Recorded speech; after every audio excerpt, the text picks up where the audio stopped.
sous l'action de l'Esprit Saint. Et il dit, Père, Seigneur du ciel et de la terre, je proclame ta louange. Ce que tu as caché aux sages et aux savants, tu l'as révélé aux tout petits. Oui, Père, tu l'as voulu ainsi, dans ta bienveillance. Tout m'a été remis par mon Père. Personne ne connaît qui est le Fils, sinon le Père. Et personne ne connaît qui est le Père, sinon le Fils, et celui à qui le Fils veut le révéler.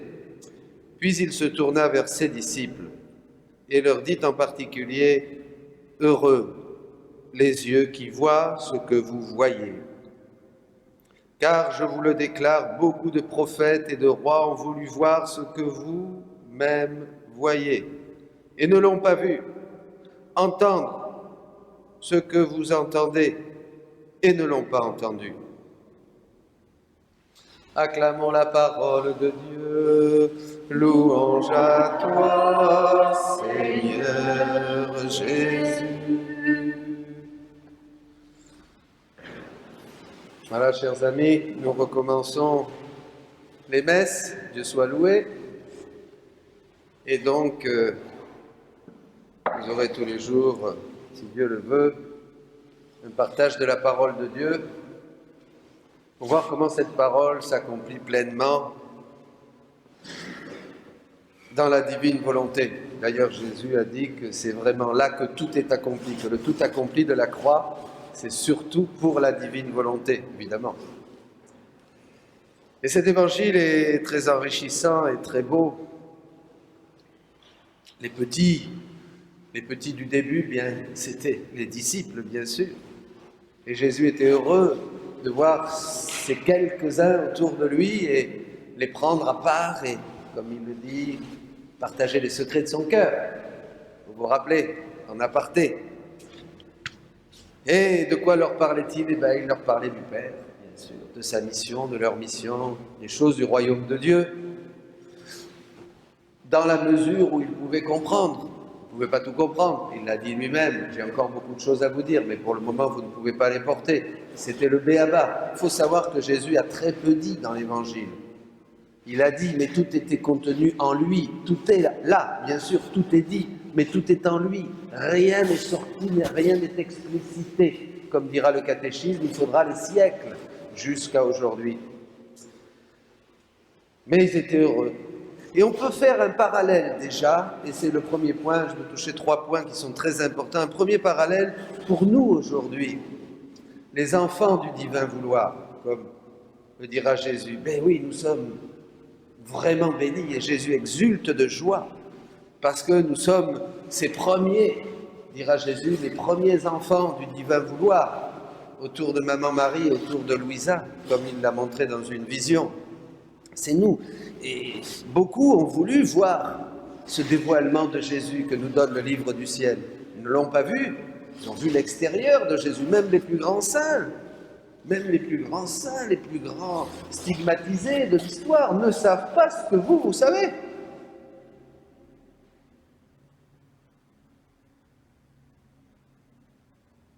Non. Le Père Chonan disait, il balbutie. Saint Augustin balbutie face au traité de la Trinité dans le livre du ciel. Là, le De Trinitate de Saint Augustin, c'est pas grand-chose à côté de ce que Jésus révèle dans le livre du ciel sur le mystère de la Trinité. Et là encore, mais oui, bien sûr, le Père, déjà, Jésus parle de la Trinité. Le Père, voilà, personne ne connaît qui est le Fils, sinon le Père, et personne ne connaît qui est le Père, sinon le Fils, et celui à qui le Fils veut le révéler. Et c'est ça la vie éternelle, c'est qu'ils te connaissent, toi, Père, et celui que tu as envoyé. Donc, Jésus déjà révélé à ses disciples le mystère trinitaire. Vous êtes d'accord avec moi? Bien sûr, qui me voit le Père, Philippe. Ça fait tellement de temps que je suis avec toi et tu ne sais pas encore cela. Vous voyez, c'est clair. Bon.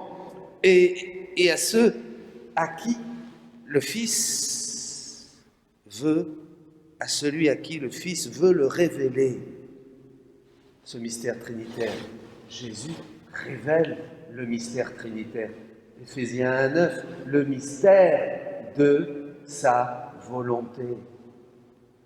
Donc aujourd'hui, de la même manière, Jésus, dans le livre du ciel, nous révèle quoi? La divine volonté, c'est-à-dire que le Père, le Fils et le Saint-Esprit ont trois missions distinctes et font des choses distinctes, mais il y a une seule chose qui les réunit, et bien justement c'est la divinité, c'est la volonté commune qu'ils ont. C'est la divine volonté est au-dessus du Père, du Fils et du Saint-Esprit, puisqu'ils l'ont en commun, et c'est ça qui fait agir Dieu. De modes divers, bien sûr, le Fils va agir comme sauveur, le Père va agir comme créateur, et l'Esprit Saint va agir en infusant la vie.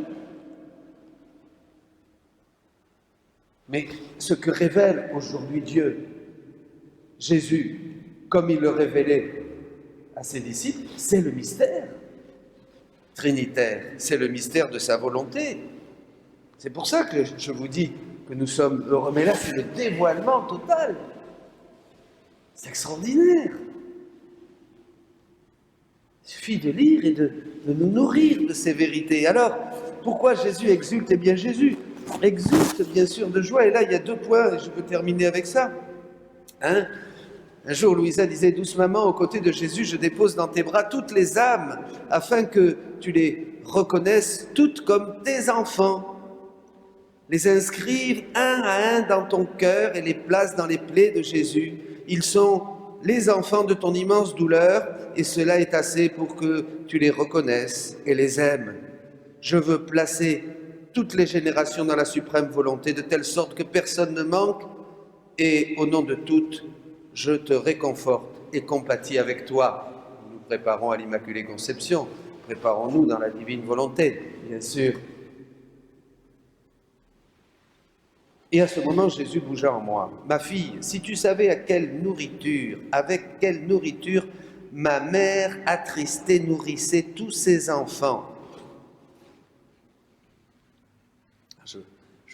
L'Évangile dit, Père, Seigneur du ciel et de la terre, je proclame ta louange, de ce que tu as caché aux sages et aux savants, tu l'as révélé aux tout petits. Quelle était cette nourriture, ô mon Jésus? Il poursuivit, puisque tu es ma petite choisie par moi pour la mission de ma volonté, et que tu es dans le fiat par lequel tu as été créé, je veux te faire connaître l'histoire de mon éternelle volonté, ses joies, ses souffrances, ses effets, son immense valeur, ce que je fis, ce que je reçus, et la personne qui avait à cœur de la défendre. Les petits me prêtent plus d'attention parce que leur esprit n'est pas rempli par autre chose. Ils sont comme vides de tout. Et si quelqu'un veut leur donner une autre nourriture, ils en sont dégoûtés. Parce que, étant petits, ils ont l'habitude de ne prendre que le lait de ma volonté. Cette volonté qui, plus que dans le cas d'une mère aimante, les garde attachés à sa divine poitrine pour les nourrir abondamment. Et ils gardent leur petite bouche ouverte dans l'attente du lait de mes enseignements. Et le lait des enseignements de la divine volonté. C'est ça que Jésus cache aux sages et aux savants et veut révéler aujourd'hui aux tout petits que nous sommes, les enfants du divin vouloir. Et qui s'amusent et qui m'amusent beaucoup. Oh, comme ils sont beaux à voir, tantôt souriants, tantôt jubilants, tantôt en pleurs, pendant que je leur raconte l'histoire de ma volonté. Donc ce lait des enseignements de Jésus, c'est l'histoire de la divine volonté au milieu des hommes depuis le début, depuis toute éternité, jusqu'à aujourd'hui en passant par la rédemption nécessaire, où le Verbe a dû se faire chair pour nous guérir, et où il nous a donné Maman Marie et les sacrements pour continuer notre course. Mais tout ça, pourquoi? Pour nous révéler ce secret du royaume de Dieu et de la vie dans la divine volonté qu'en ces temps, vous êtes heureux d'entendre et de comprendre et de recevoir et de voir le dévoilement du Verbe de Dieu, de la divinité au fil des pages du livre du ciel. C'est le dévoilement total de Dieu, tout ce que la divinité a fait dans l'intérieur, dans l'humanité très sainte de Jésus. On n'est plus extérieur. Quelle merveille!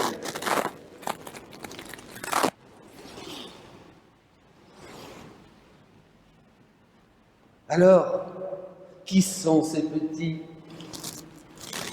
Qui sont ces petits? Nous. Après quoi, mon aimable Jésus, au livre 25, se fit voir sous les traits d'un petit enfant, jetant ses bras autour de mon cou. Il dit, allez, Jésus vous embrasse là. Il jette ses petits bras autour de ton cou. Pop! C'est pas génial ça? Et vous n'êtes pas content de chacun d'entre vous? Allez, laissez-vous embrasser maintenant. Mais écoutez ce qu'il va vous dire. Hein? Maman, ma maman. C'est fou ça. Il t'appelle maman, Jésus. Celle qui fait ma divine volonté devient ma mère. Mon divin fiat l'embellit pour moi, la transforme et la rend féconde, de façon à lui donner toutes les qualités pour être une vraie mère. Vous êtes la maman de Jésus. Mais c'est ça, la vérité. T'as pas autre chose? C'est tellement logique. Évidemment. Je continue à former cette mère avec les reflets du soleil de ma divine volonté et j'exulte et je prends grand plaisir à l'appeler ma maman. Non seulement je la choisis comme mère, mais j'appelle un grand nombre de tout petits pour les donner à ma mère afin qu'elle soit leur mère. Et en me disant cela, il m'a montré un grand nombre de petits garçons et de petites filles autour de moi. Et l'enfant Jésus leur dit, « Voici ma mère et votre maman » en montrant Louisa. Ce que nous faisons nous en reproduisant la même chose. Et tous ces petits étaient en fait et m'entouraient avec Jésus qui ajouta, « Ces petits que tu vois ne sont rien d'autre que la première cohorte, la première génération, si vous voulez, des enfants de ma divine volonté.